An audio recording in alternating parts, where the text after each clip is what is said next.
Hey guys, so welcome back to the video. I hope you all had a great weekend. So today's video, it's been on my mind to make this video for maybe a week or so now.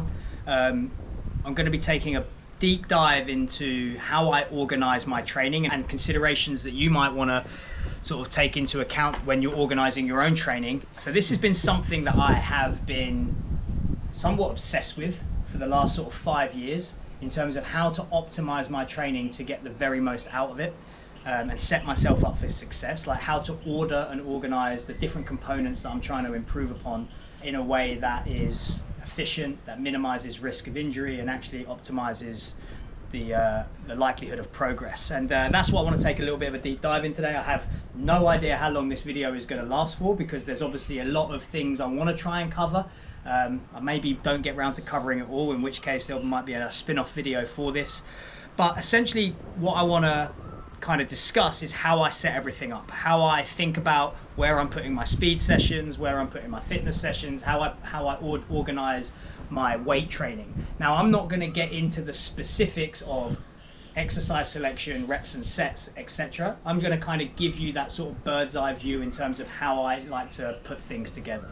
Now, before we get going, I think that it's important to understand what my training goals are, because that essentially affects everything. What is it that you are trying to achieve with your training? For me, my training, for the main part of my training, for like 90% of my year, is to become fitter, faster and stronger. Ultimately, that's my goal year in, year out. I want to be fitter than I've ever been, I want to be faster than I've ever been, and I want to be stronger than I've ever been.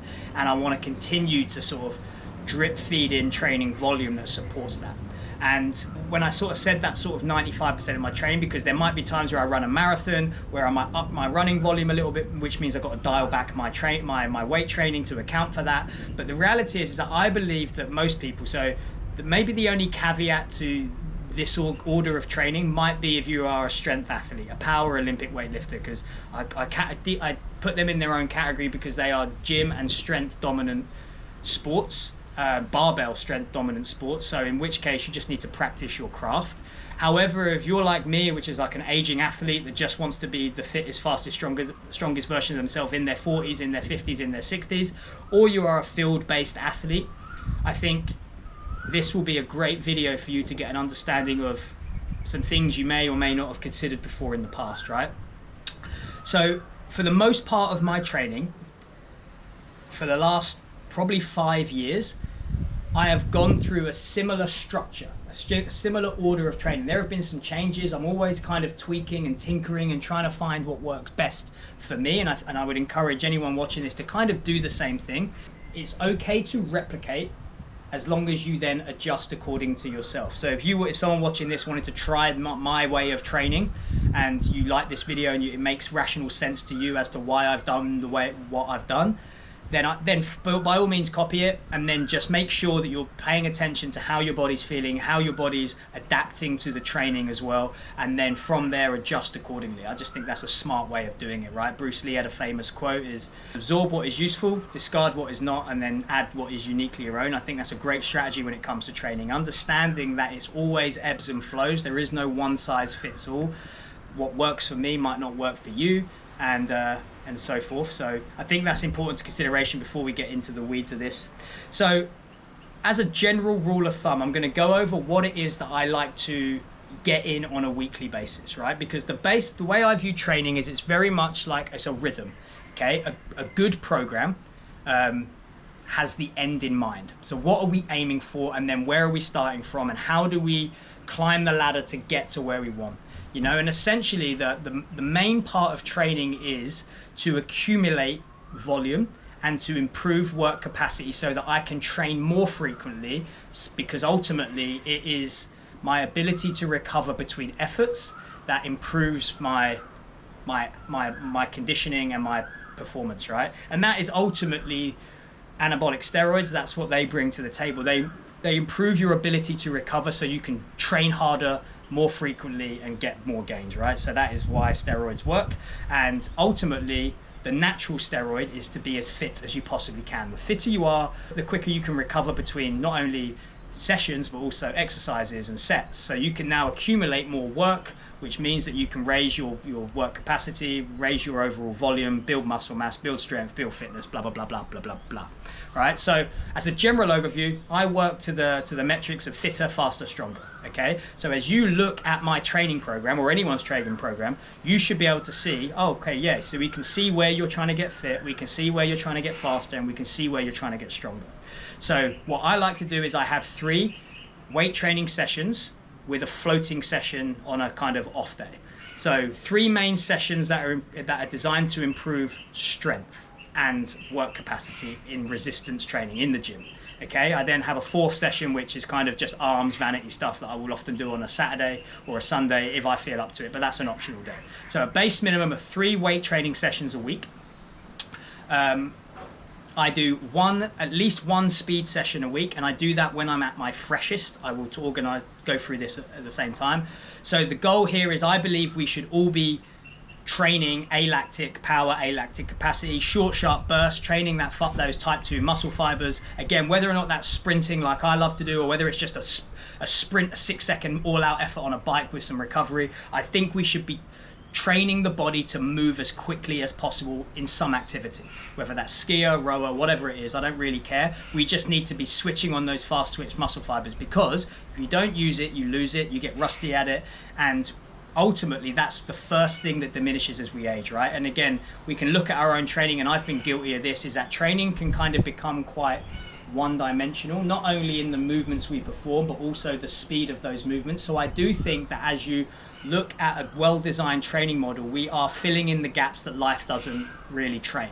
So we do a lot of walking and moving around at low intensities, and I do think that we need to have some high intensive work, not only in our aerobic training, but also in our weight training as well. Throwing, jumping, those types of plyometric work, just to make sure that we're touching those type 2 muscle fibers consistently, and we never lose the skill of moving quickly and moving dynamically. So 1 speed session a week, just to tap into that, to get the body moving as quickly as you can, all out efforts, plenty of recovery, go again. That's not conditioning. Okay, so 3 weight training sessions, 1 speed session. I like to get between 2 hours to 3 hours of zone 2 low intensive cardio. Now, depending on where you're starting, and over the course of a mesocycle, I will build from 2 hours up to 3 hours, cycle back to 2, build it back up. And generally that will come through the progression of my longer duration runs or cardio work at the weekend. So essentially I will start out week 1 of a block at sort of 60 minutes, 75 minutes, 90 minutes, and cycle back down. And that kind of brings me from 2 hours or 2.5 hours up to that 3 hour mark. And I kind of just float there year on year, okay? I'm always making sure that I never neglect that capacity. Now, from a performance standpoint, as I sort of said in the opening bit, is that the fitter you are, the quicker you can recover, the more work you can perform, and that is ultimately what's standing between you and your goals, is our ability to perform the work necessary.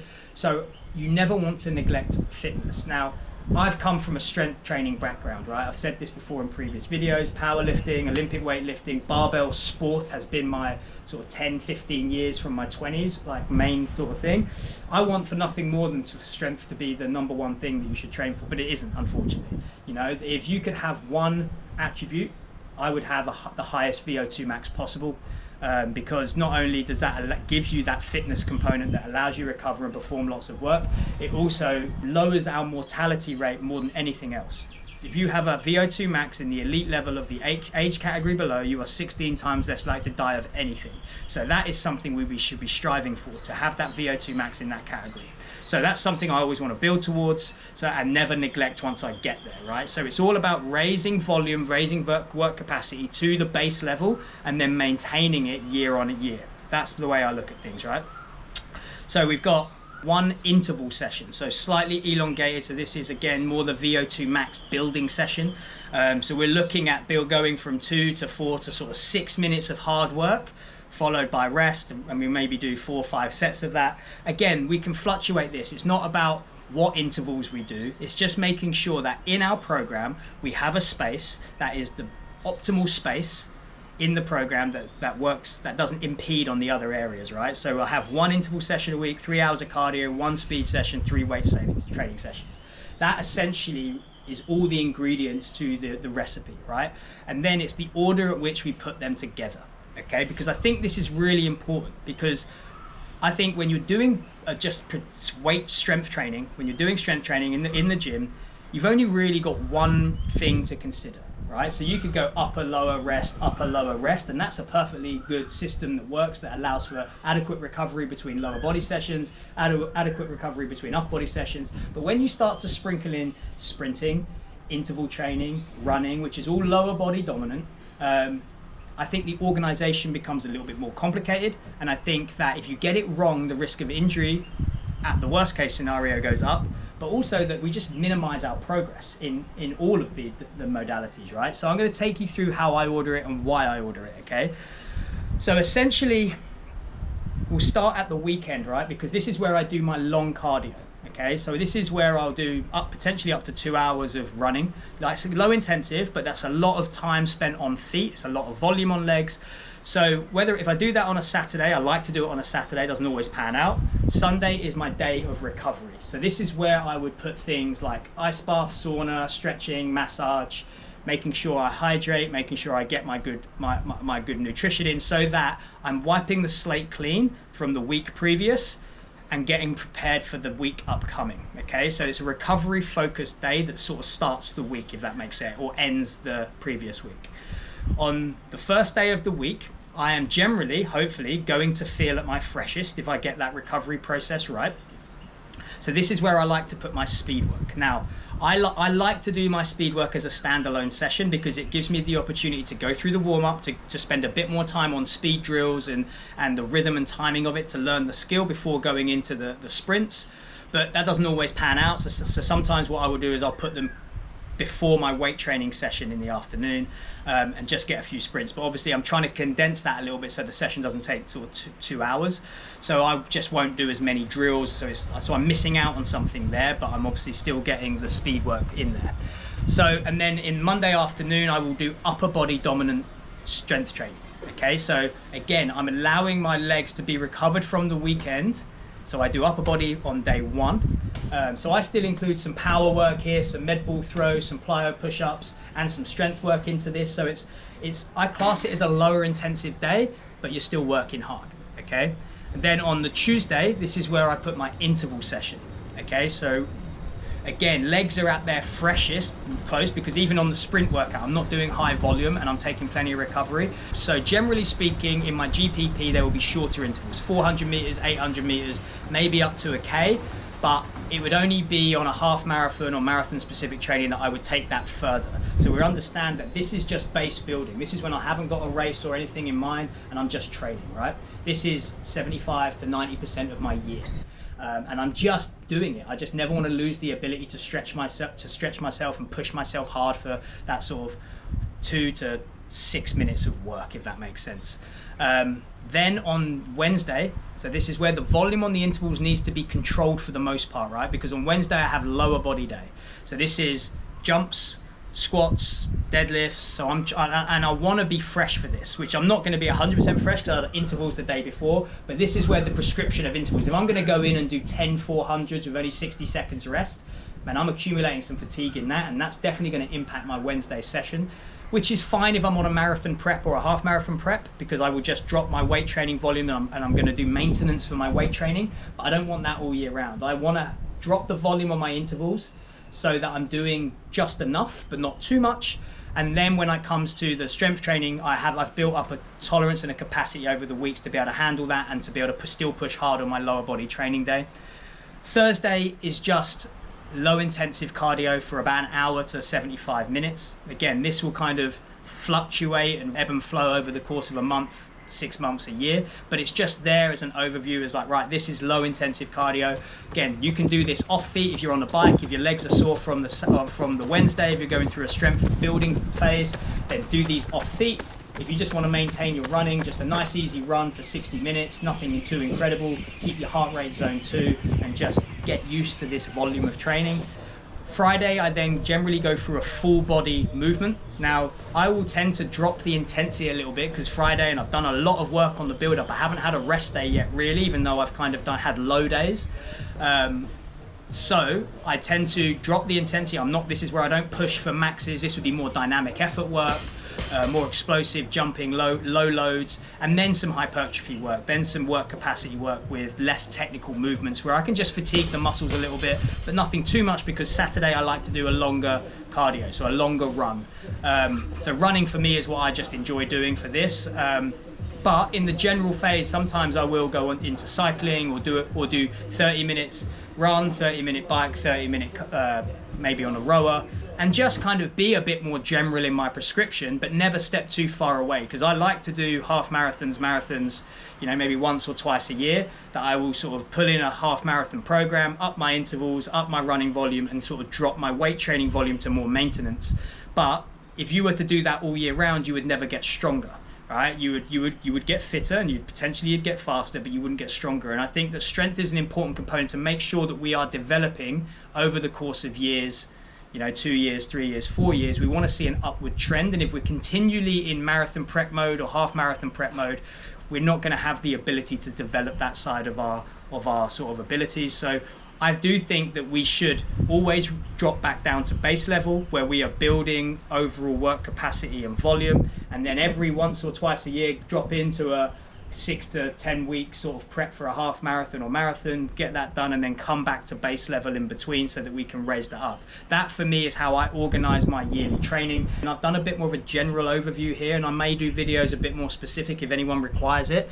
But also it's worth noting now that I'm hoping as of next Monday, it'll be the day after my 40th birthday, I'm going to open up my online coaching books, where I will be sort of doing bespoke 8-week programs that you'll be able to purchase through my website. And how that will work, I'll give you a bit of an understanding, because I've kind of been putting this together, is once you make your purchase and you reach out and you say this is what you want to do, I will take you through a movement-based assessment where I'll send you over videos and you just replicate and come back. This will give me a real understanding of how you move, any limitations you may have, any imbalances you may have that we may need to work through. Following getting them videos back, we'll organize a Zoom call or a call where we can really take a deep dive into your training history, injury history, get an understanding of your goals, how you like to set up your training currently, what you found to work, what you found you haven't, what your time restraints might be, what your stress levels are. And then from that, I will write you a bespoke 8-week training program for you to crack on with. And then if you want to continue training with me, there'll be a discounted rate. You won't need to go through the assessment and the consultation necessarily. There'll be an option to add on the consultation if you want to have a conversation with me again. But once you're kind of in there, it's like we'll develop the rhythm of training, we'll build up your volume and your capacity, and we'll kind of work together, because I see it as more of a consultancy role of me guiding you through the process, teaching you how to train, teaching you how to listen to your body over the course of the 8 weeks, and then from there we'll go through. So if you are interested in that, if you've liked some of these videos and you'd like me to help you along with your programming and give you an understanding and have a really bespoke training program written for you with a pretty considered understanding and knowledge base that I kind of bring to the table, then please keep your ears peeled for that, because I'm hoping to launch that. That'll be live as of Monday. And we'll go from there. But yeah, any questions on this? I'd love to hear your thoughts. And yeah, I look forward to seeing you tomorrow, guys.